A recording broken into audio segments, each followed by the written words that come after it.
नमस्कार भाई, हमारे यूट्यूब चैनल पर नया का एक्स्ट्रा वीडियो अपलोड किया है। आप लोग भी देखिए, फुल वीडियो देखिए और भगा करना देखिए भाई। 1-2 मिनट भी देखना देखिए और लाइक कमेंट शेयर जरूर करें, ठीक है।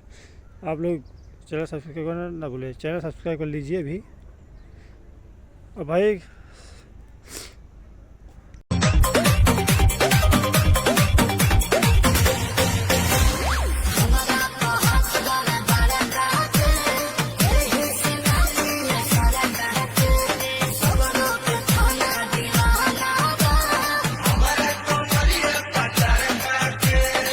बाहो लागी अथाहो लागी Okay.